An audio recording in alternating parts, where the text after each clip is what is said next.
Gandang umaga. Ito na po ang resulta sa ating STL Bulacan para sa araw na to, Sunday, April 26, 2026 para sa ating first draw result.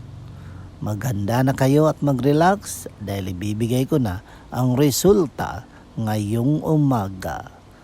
At para naman po sa ating STL Bulacan first draw result, ang resulta ngayong umaga ay ang kombinasyong ito. Reminder lang mga ka-STL, kahit sa Biblia nakasulat, huwag na huwag kang magnakaw.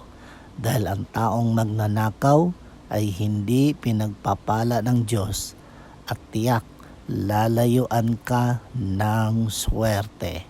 Okay? Don't forget to subscribe Purple Green TV. Paki-like at share po. Thank you.